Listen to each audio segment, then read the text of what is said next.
Hello, welcome to I science. तो हम लोग अब लास्ट एक्सरसाइज पे आ गए डिफरेंशियल इक्वेशंस के 6.6। और जैसे कि आप देख सकते हैं ये वर्ड प्रॉब्लम है, मतलब एप्लीकेशन है। जो हमने अभी डिफरेंशियल इक्वेशन पढ़ा है उसी का यहाँ पे हम लोग एप्लीकेशन, और ये एप्लीकेशन आपने फिजिक्स में ऑसिलेशंस में देखा है, आपने structure of atoms and nuclear के law of radioactive decay में भी देखा है। वहीं यहाँ पे एग्जाम्पल्स है जो हम दो चार कर लेंगे। इसको जनरली पूछा नहीं जाता है, बहुत कम, रेयरली मैं देखा है कि वर्ड प्रॉब्लम पूछा है, लेकिन कभी भी पूछ सकते हैं, इसलिए हम लोग दो चार सम्स प्रैक्टिस भी देख लेते, करके देख लेते हैं। और मैं आपको एक और चीज़ बता दूं कि मैथ्स के बाद मैं आपके लिए CET भी करूँगा, मैथ्स और फिजिक्स का। तो आप लोग को, जिन लोग को भी इंटरेस्टेड हो, आप डेफिनेटली मेरा वीडियोज़ देखेगा जो मैं डालूंगा आफ्टर आपका बोर्ड एग्जाम कम्प्लीट होता है। चलिए स्टार्ट करते हैं। एक्सरसाइज 6.6 जो हमने पढ़ा है उसी को हम लोग अप्लाई करेंगे अभी।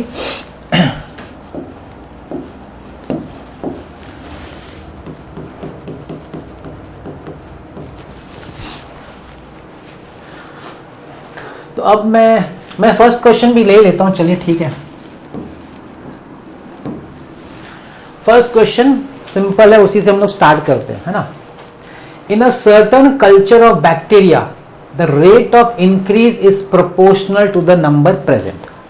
मतलब बैक्टीरिया बनाया जा रहा है और वहां पे बैक्टीरिया का जो पॉपुलेशन बढ़ रहा है ना, रेट, जिस रेट में ना टाइम, वो किस पे डिपेंड करता है? वो डिपेंड करता है कि उस समय कितना नंबर प्रेजेंट है बैक्टीरिया का। ठीक है, तो सपोज हम लोग नंबर n ले लेते, तो मैं क्या बोलता हूं, let n be the number of bacteria present at any time t। ठीक है, ये जनरली फर्स्ट सेंटेंस इस वर्ड प्रॉब्लम्स का यही रहता है मोस्टली। अब बोला है कि ये जो रेट ऑफ इंक्रीज का मतलब है dn/dt। Excuse me. It is given that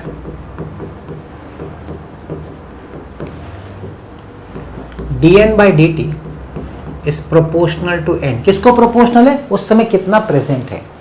अब प्रोपोर्शनल हटाएंगे तो हम लोग इक्वालिटी साइन डालेंगे तो कांस्टेंट डालना पड़ता है। dn/dt is equal to kn, where you can say k is positive। ठीक है, ये पहला हो गया। अब इसको आप क्या कर सकते हैं, वेरिएबल सेपरेबल हमने पढ़ा है, वेरिएबल सेपरेबल, तो आप यहां कर सकेंगे dn/n is equal to k dt on integrating. ये आपका आ गया solving a differential equation, variable separable method. तो integral dn/n is equal to k integral dt plus c। ये हो जाएगा आपका log n is equal to k t plus C. Log हटाएंगे तो n is equal to e raise to k t plus C. ये आपका हो गया पहला मेन इक्वेशन, पहला इक्वेशन। इतना आपको बेसिकली स्टार्टिंग में करना पड़ता है वर्ड प्रॉब्लम में। अब इसमें नेक्स्ट स्टेप क्या होता है, इनिशियल कंडीशन। इनिशियल का मतलब है when t is equal to 0। When t is equal to 0, जब t 0 है, क्योंकि हमको c निकालना है। जब t 0 है तो भाई कितना है population? It is found that the number doubles in 4 hours. अब ये लोग ने स्टार्टिंग का पॉपुलेशन दिया ही नहीं है, तो आप अज्यूम कर सकते हैं। अभी हमने n पॉपुलेशन को अज्यूम किया, नंबर तो हम लोग n0 लेते हैं। When t is equal to n0, n is equal to n0, तो क्या हो जाएगा, n0 is equal to e raise to k into 0। तो इधर भी 0, इसको सेपरेट भी चाहिए तो कर सकते, k into 0 plus C.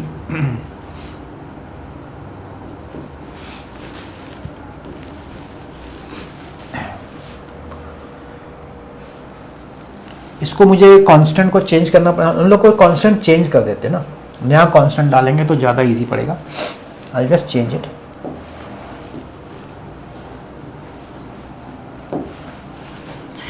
n is equal to e raise to k t into e raise to C. n is equal to e raise to C को हम लोग नया कांस्टेंट दे देते c, इसको मैं फिर c1 लिखना पड़ेगा। c E raise to k t. इसको हम अपना इक्वेशन 1, पहले वाला जो मैंने लिया था उसमें प्रॉब्लम ये आ रहा था, फिर ई में आता आंसर, यहाँ पे हमको सी में आएगा। तो मैं स्टार्ट करता हूँ when t is equal to 0 n is equal to n0। तो सब्स्टिट्यूट करता हूँ मैं, n0 is equal to C E raise to 0। E raise to 0 1 होता है, n0 is equal to C from 1। तो 1 में हम लोग सी का डालेंगे, therefore n is equal to n0 e raise to k T. ये आपका सेकेंड इक्वेशन आया। पहला इक्वेशन एकदम रॉ रहता है जिसमें आपका सी भी रहेगा, सी का वैल्यू नहीं मालूम। सेकेंड इक्वेशन में आपको सी का वैल्यू पता चल चुका है। अब क्या एक एक्स्ट्रा कंडीशन देंगे, अब हमको के का वैल्यू भी ढूंढना है, तो उसके लिए कुछ कंडीशन देते हैं। क्या कंडीशन देते हैं? It is found that the number doubles in 4 hours, 4 घंटे में डबल हो जाता है। मतलब कि when t is equal to 4 n is equal to 4 n nought, हमने स्टार्टिंग का n नॉट लिया तो बोला कि सॉरी डबल हो जाता है, double I am sorry, double मतलब 2 टाइम्स हो जाता है, 2n नॉट, मतलब 4 घंटे में पॉपुलेशन डबल हो जाता है। स्टार्टिंग में n नॉट था, डबल हो गया तो 2n नॉट हो गया। तो सब्स्टिट्यूट करेंगे, therefore 2n nought is equal to n nought e raise to k t. n nought cancel हो गया, therefore 2 is equal to e raise to k t. इसको भी ऐसे ही रहने दीजिए, कुछ करते नहीं है, इसको सिर्फ मैं ऐसे बॉक्स बना के छोड़ देता हूँ, let it be as it is. ठीक है, अब हम लोग पढ़ते हैं, हमको क्या दिया है। मैंने टी का वैल्यू 4 नहीं डाला है, अरे यार थोड़ा गलतियाँ हो रही है, sorry. 2n nought is equal to n nought e raise to 4 डाला नहीं मैंने, I am very sorry, 4k। तो n नॉट आपका कैंसिल हो गया, तो e raise to 4k is equal to 2। Let it be as it is, okay, उसको ऐसा छोड़ देते हैं। अभी हमको आगे क्या बोला है, find the number of time the bacteria increase in 12 hours. 12 hours मतलब when t is equal to 12। तो from two n is equal to n0 e raise to, आपको t की जगह 12 लिखना पड़ेगा, 12k। ठीक है, आप ध्यान दीजिएगा, 12k लिखा। अब आपको ना ई रेस टू 4k का वैल्यू पता है, तो मैं 12k को 4k कैसे बनाऊंगा? 12k को 4k बनाना है, n0 e raise to 4k the whole cube. ध्यान दीजिएगा मैंने क्या किया, 4 3 12 होता है। मैंने ऐसा क्यों लिखा? क्योंकि मेरे पास 4k का वैल्यू है, मैं पहले से निकाल के रखा हूं, मैं यहाँ सब्स्टिट्यूट करूंगा। तो n is equal to n0 into 2 cube, 2 cube 8 होता है, n is equal to 8n0। आगे आंसर क्या क्वेश्चन पूछा था कितना टाइम बैक्टीरिया इंक्रीज होगा? बैक्टीरिया 8 टाइम्स इंक्रीज होगा। 12 घंटे के बाद बैक्टीरिया जो है 8 गुना बढ़ जाएगा। That is the final answer, ये आप लास्ट में लिख सकते हैं। तो ये बेसिक स्टेप्स है जो हम लोग वर्ड प्रॉब्लम में करते हैं। ये अगर कुछ याद आ रहा हो तो इस तरह का आपने, हम लोग देखेंगे रेडियो एक्टिविटी का भी समय इधर, वो भी हम देखेंगे तो आपको याद आएगा। और भी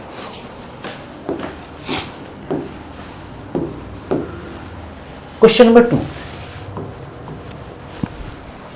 if the population of a country doubles in 60 years, in how many years will it triple under the assumption that the rate of increase is proportional to the number of inhabitants? वो तो वही रहता है, rate जो भी rate बढ़ रहा है, जिस रेट से बढ़ रहा है वो किस पे डिपेंड करता है, उस समय कितने प्रेजेंट हैं। तो हम लोग let p denote the population, let p denote the population of a country at any time t, there it is given that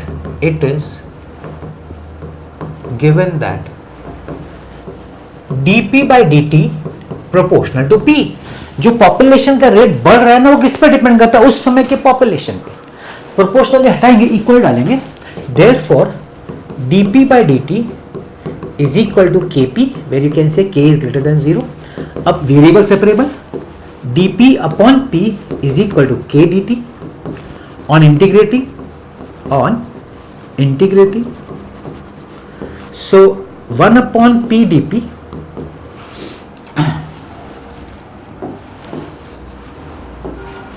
integral dp by upon p is equal to k integral dt plus c1। Log आएगा same जैसा पहला था, log p is equal to kt plus c1। So p is equal to e raise to kt plus c1। So p is equal to e raise to kt into e raise to c1। e raise to c1 को c लिख दो, c e raise to kt। ये आपका हो गया equation number 1। इस तरह के सब में यही होता है पहला। अब मैंने क्या बोला, पहले हमको सी का वैल्यू ढूंढना है, इनिशियल कंडीशन। इनिशियल कंडीशन नहीं दिया है, बोला कि डबल होता है 60 साल में, स्टार्टिंग में कितना नहीं दिया, तो हम ले लेते पी नॉट, हम ले लेते when t is equal to 0 P is equal to P not. Substitute करेंगे, P not is equal to C e raise to 0, P not is equal to C into 1।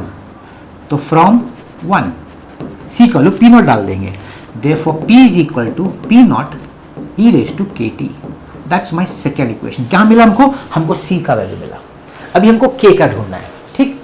तो बोला पॉपुलेशन डबल होता है 60 साल में, when t is equal to 60, p जो होता है इनिशियल का डबल हो जाता है, p नॉट का डबल हो जाता है। सब्स्टिट्यूट करेंगे, 2p nought is equal to p nought e raised to 60k, ये कैंसिल हो गया। So e raise to 60k is equal to, रहने देने का, इसे रहने देने का। अब क्या पूछा है, कितने साल में ट्रिपल होगा, ट्रिपल पॉपुलेशन ट्रिपल करना है। When p is equal 3 time p not, तो पूछा कितना टाइम लगेगा पॉपुलेशन को ट्रिपल होने में, ठीक। फ्रॉम टू p की जगह डालेंगे 3p nought is equal to P nought e raise to kt, ठीक है। तो ये आपका पी नॉट कैंसिल हो जाएगा, तो आपको मिलेगा e raise to kt is equal to 3। अब देखिए हमारे पास है ना ई रेज टू 60k का आंसर है, 60k। तो हमारे पास यहां पे हमको टाइम निकालना है तो हम लोग क्या कर सकते हैं, हम लोग एक काम करेंगे, ई रेज टू kt को हम लोग 60k में कन्वर्ट कर सकते हैं, ओके। तो पहले तो हम लोग लिखेंगे e raise to k raise to t is equal to 3। पहले तो ये मैं t को मैंने बाहर किया, अब मेरे पास 60k है तो मुझे लिखना पड़ेगा e raise to 60k into t upon 60। मैंने क्या किया, मल्टीप्लाई डिवाइड बाय 60 किया, क्यों, क्योंकि मेरे पास e रेज टू 60k का आंसर है, इसीलिए। अब इसका वैल्यू कितना है 2, तो हम लोग लिखेंगे 2, therefore 2 raise to t upon 60 is equal to 3। अब इसको कैसे सॉल्व करेंगे, लॉग ले लेंगे, टेकिंग लॉग। तो t अपॉन 60 बाहर आ जाएगा, t upon 60 log 2 is equal to log 3। t upon 60 is equal to log 3 upon log 2।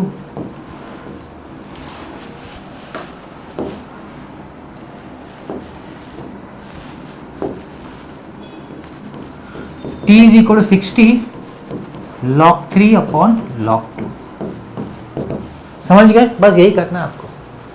अब आपको देखिए log 3 log 2 का वैल्यू दिया, उसलिए उन्होंने दिया आपको, देखिए log 2 का वैल्यू दिया हुआ है और log 3 भी दिया हुआ है, हम लोग सब्स्टिट्यूट कर देते हैं। 60 log 3 का वैल्यू दिया 1.0986 अपॉन log 2 का वैल्यू दिया 0.6912। अभी आपको सॉल्व करना पड़ेगा, आप कैसे करते हो आपको देखना है, मैन्युअली करते हैं, लॉग से करते हैं। मैं आपको आंसर इसका बता देता हूँ, 1.5894 कैलकुलेटर से मैं कर रहा हूँ जिससे कि फास्ट हो जाए, विच इज इक्वल 95.364 जिससे अप्रॉक्सीमेटली इक्वल 95.4 ईयर्स। ये आपके टेक्स्ट में ये आंसर दिया गया है। 95.4 ईयर्स लगेगा, किस में लगेगा, पॉपुलेशन को 3 गुना होने में, ट्रिपल होने में। एक इजी मेथड है, अगर आप ये मेथड को समझ गए ना, उसी को अप्लाई करते रहने का, आप कोई भी सम इसका सॉल्व कर सकते हैं।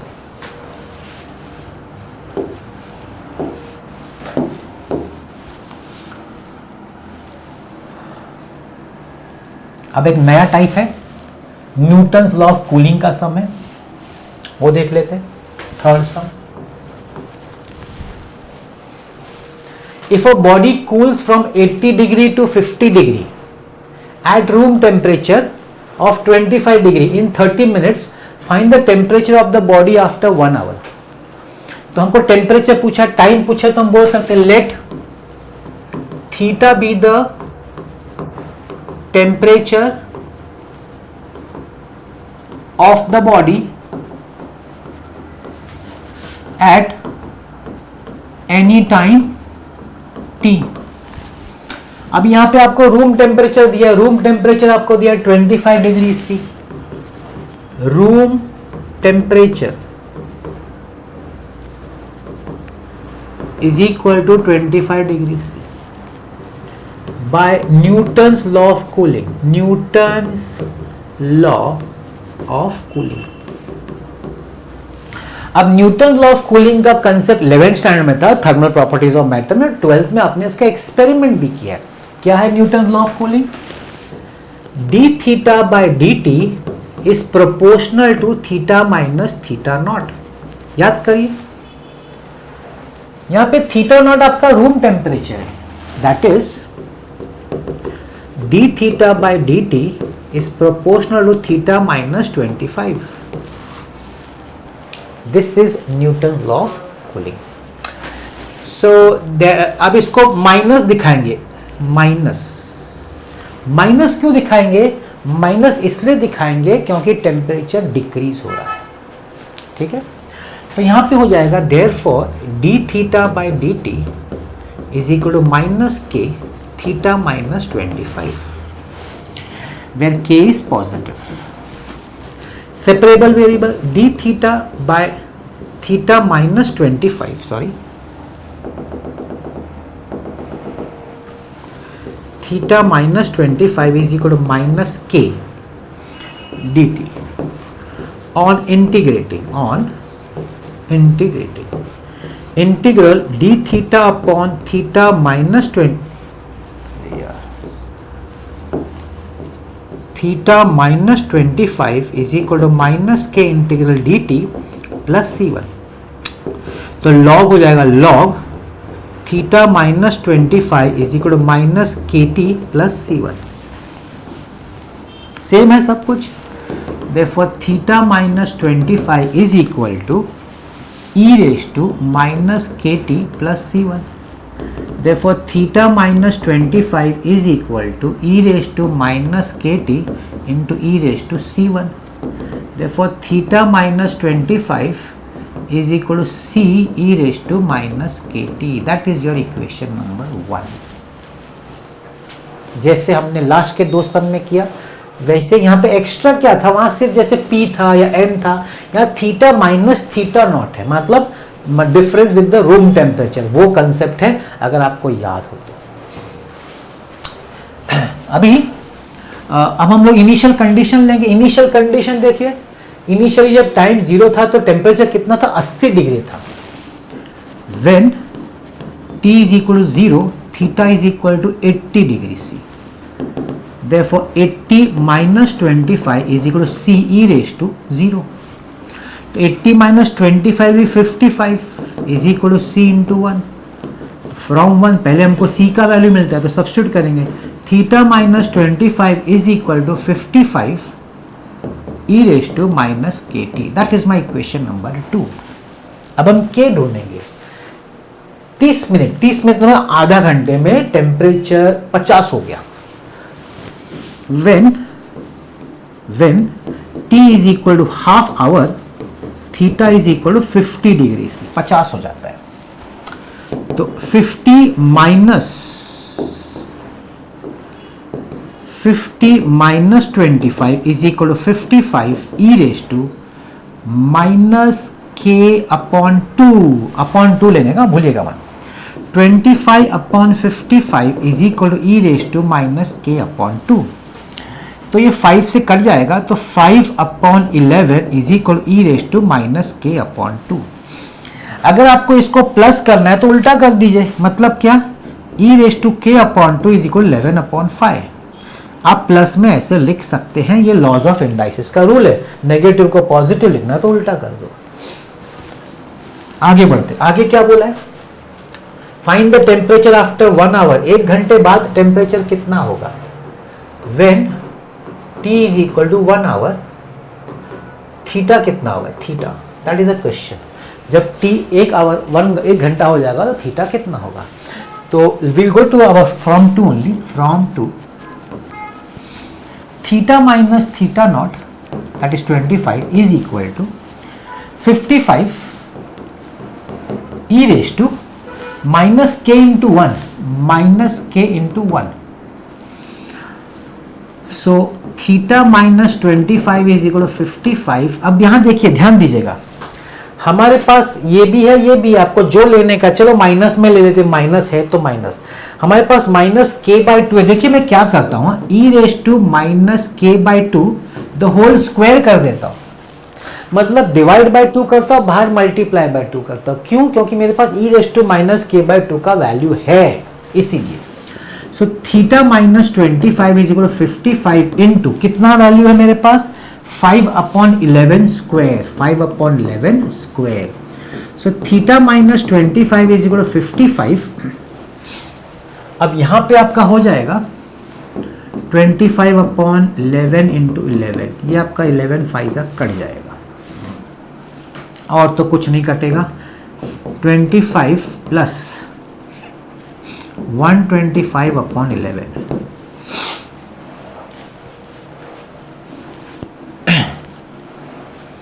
तो इसको अभी हमको सॉल्व करना पड़ेगा। 25 प्लस इसको कर देते, 11 1 जा 11, 1 कैरी, 11 1 जा 11, 3 6, दैट इज 36.36 डिग्री सेल्सियस। 1 घंटे के बाद बॉडी का टेम्परेचर होगा 36.36 degree Celsius. This is Newton's law of cooling.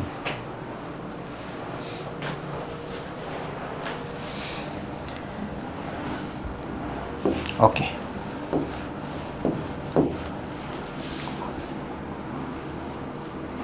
Bacteria का सब मैंने अभी भी किया है, आप ट्राई करिएगा, हो जाएगा। हाँ, डीके कर देते, डीके आपने फिजिक्स में भी किया, सम डीके के। Question number 6,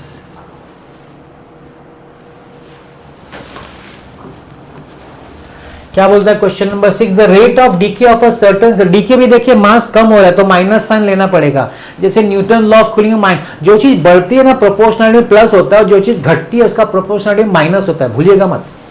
the rate of decay of a certain substance directly proportional to amount present at that, initially there were 25 grams, तो मास में है, so let m be the amount of, क्या है, radio active है ना, word use किया है क्या, वर्ड यूज नहीं किया। लेट m be the amount of substance present at any time t. It is given that dm by dt proportional to minus है, माइनस मतलब रिड्यूस हो रहा है, मास कम होता जा रहा है, तो उसका वैसा प्रोपोर्शनलिटी है।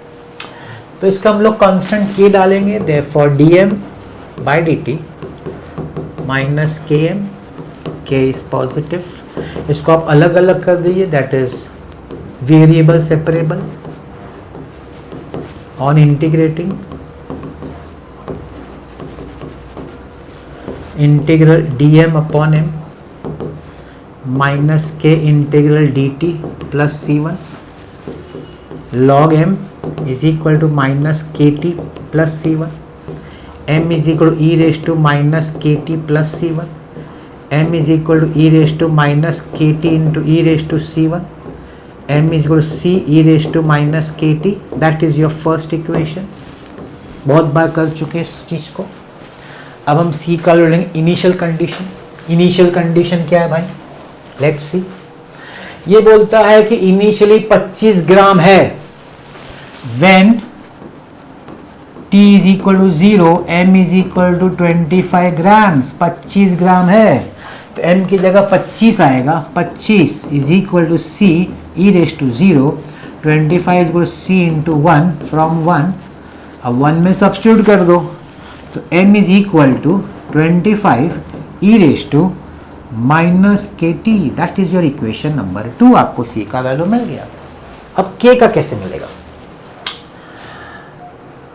2 घंटे बाद, after 2 hours, it is found that 9 grams are left. When t is equal to 2 hours, m is equal to 9 gram. तो 9 is equal to 25 e raised to minus k into 2. तो 9 upon 25 is equal to e raised to minus 2k. रहने दो इसे, रहने दो। अब क्या पूछा है? Find the amount left after 1 more hour. एक और घंटा। अभी तक कितना टाइम हो गया? अभी तक 2 घंटा हो गया। एक और घंटा मतलब 3 घंटा। मतलब when t is equal to 3 hours, when t is equal to 3 hours, m कितना होगा? कितना लेफ्ट बचा हुआ रहेगा? from 2 m is equal to 25 e raised to minus k into 3. m is equal to 25। देखिए हमारे पास -2k, ध्यान दीजिए कैसे इसका एडजस्टमेंट होता है। e रेस टू माइनस के को लिखता हूँ और 3 को बाहर लिखता हूँ। एक पहला है काम। अभी 2 चेलो मल्टीप्लाई डिवाइड बाय 2 करूंगा। m is equal to 25 e raise to minus 2k और बाहर आ जाएगा 3/2 मल्टीप्लाइड। क्यों? मेरे पास e raise to minus 2k का वैल्यू है, कितना है? 9/25। मेरे पास जो वैल्यू है वो है 9/25। Therefore, m is equal to 25, 9/25, the whole raised to 3/2. Therefore, m is equal to 25.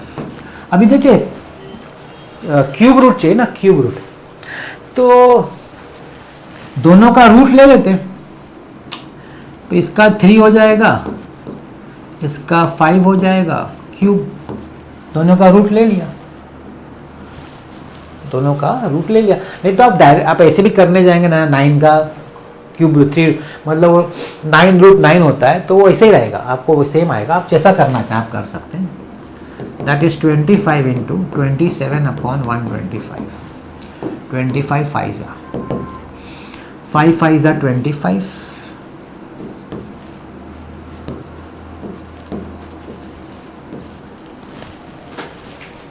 So that is the answer. Simple है ना, सिंपल है, एक्चुअली सिंपल है देखा जाए तो। अब एक सम करते हैं ना, जो शायद तो नहीं पूछेंगे लेकिन थोड़ा अलग टाइप का ही है ये वाला। 9th सम जो मैं करने जा रहा हूँ आपके साथ, 9th सम। ये एक कोन का सम है, राइट सर्कुलर कोन का।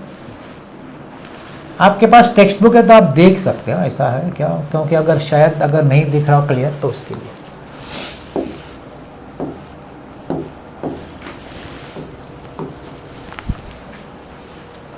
A right circular cone has height 9 centimeters and radius of base 5 centimeters.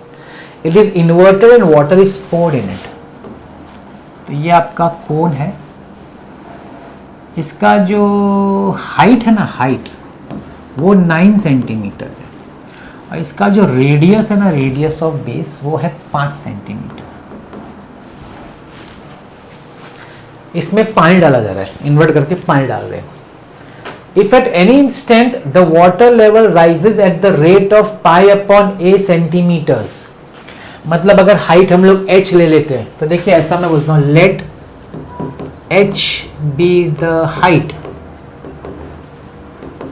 of water at any time t। ये पहली बात। अब वो लोग ने हमको क्या दिया हुआ है? वो लोग ने दिया है जिस रेट से पानी बढ़ रहा है, वाटर लेवल, मतलब dh/dt दिया हुआ है। It is given that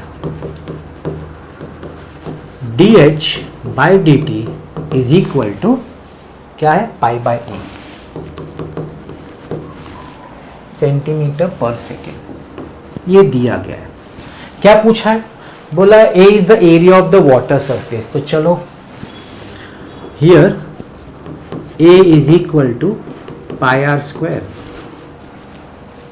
why, because area is the area water surface का एरिया तो सर्कल होता है ना, तो पाई आर स्क्वायर कोन में जो वाटर सरफेस का एरिया होगा गोल होगा पाई आर स्क्वायर। लेकिन हमको आर नहीं चाहिए, हमको एच चाहिए। तो ध्यान दीजिएगा, सपोज ये रेडियस आर है और ये हाइट एच है, यहाँ का ये एच है इधर, ये आर है ना। हम बोल सकते हैं from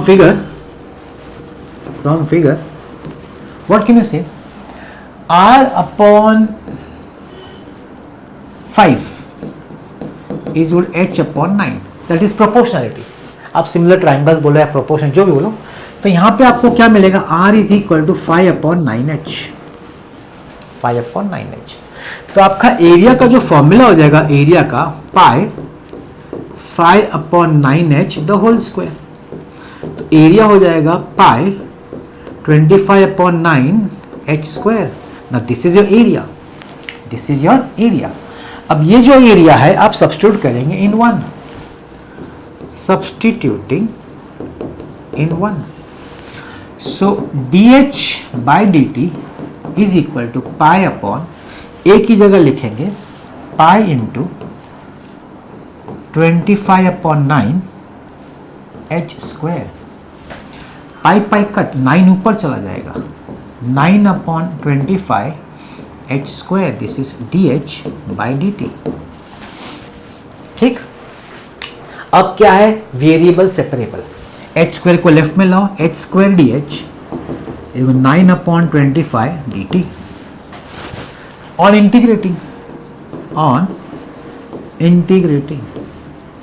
integral h square dH is equal 9 upon 25 integral dt plus c1।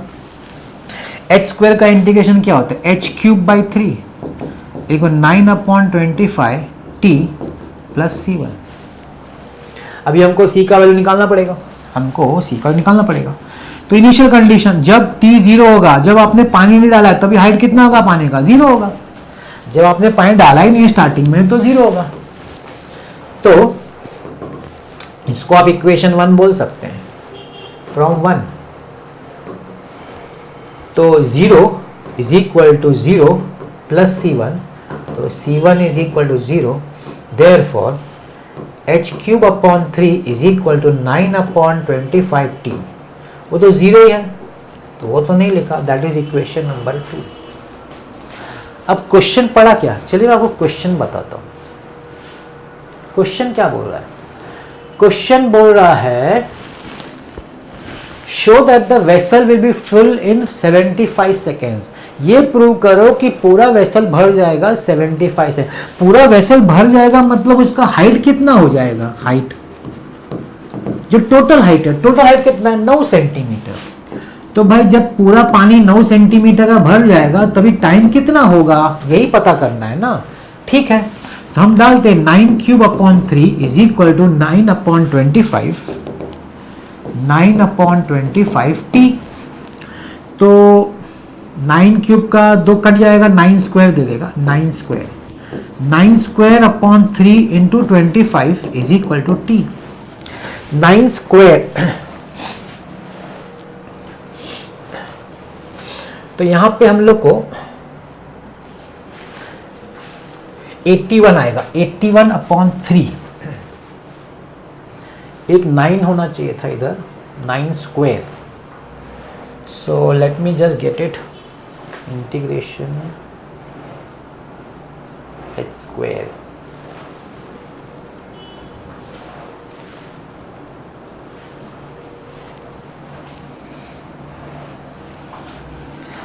ये कटेगा तो आंसर 2075 ज़्यादा आ रहा है answer. 1 minute, dH by r by 5 जोड़ना है, ये तो राइट ही है। हाँ यहाँ गलती हो गई, सॉरी यहाँ गलती हो गई, आई एम वेरी सॉरी, इसको करेक्ट करना पड़ेगा मुझे। यहाँ 81 है। अब ये सब चेंजेस होता जाएगा।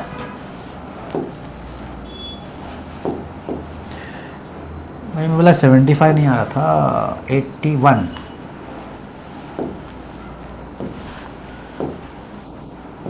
81/25 h²। 81 ये भी है 81।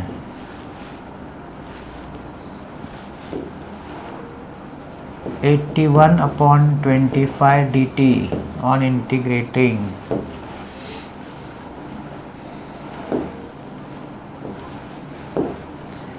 81/25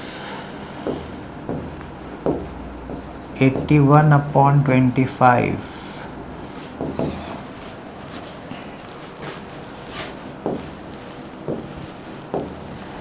81/25 t।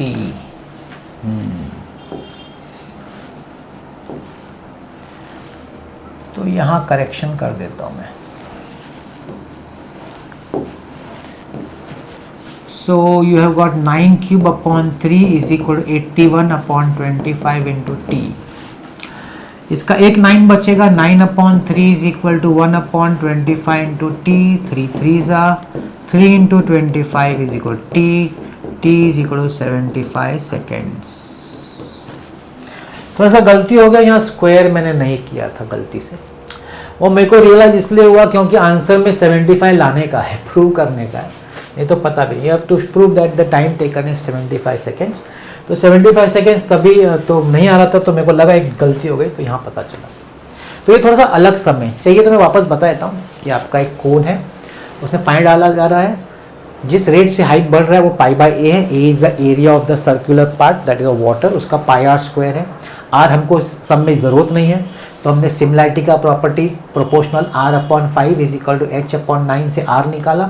वो जो r निकाला वो इस r में सब्स्टिट्यूट किया तो एरिया मिल गया। अब ये जो एरिया मिला हमारे इक्वेशन 1 में सब्स्टिट्यूट किया, तो dh और dt में सेपरेबल वेरिएबल क्या इंटीग्रेट किया। आपका इनिशियल कंडीशन क्या होता है, जब टाइम 0 होता है उस समय तो पानी में कुछ हाइट, पानी का हाइट होता ही नहीं है, उससे आपको c का वैल्यू 0 मिल गया, इक्वेशन मिला। अब आपको बोला है प्रूव करो कि पूरा जो कोन है उसका पूरा भरने के लिए टाइम लगेगा 75। पूरा भरना मतलब पूरा हाइट भरना। अब पूरा हाइट है 9 सेंटीमीटर, तो हाइट 9 सेंटीमीटर ले लिया, उसके लिए टाइम निकाला। टाइम जो उनको चाहिए था वो आ गया 75 सेकेंड्स। तो यहाँ से हम लोग का ये चैप्टर कंप्लीट हो गया डिफरेंशियल इक्वेशंस का। आई होप आपको समझ में आ गया होगा। इंपॉर्टेंट क्वेश्चंस बोर्ड एग्जाम के हिसाब से ही मैंने सॉल्व किया हुआ है, तो अच्छी तरह कर लीजिएगा। और वापस याद दिलाता हूँ कि बोर्ड एग्जाम के बाद मैं आपके लिए CET भी करूँगा मैथ्स और फिजिक्स का, उसका भी आप ध्यान रखिएगा। तो आज आपने मेरा वीडियो देखा उसके लिए बहुत बहुत धन्यवाद। Thank you very much.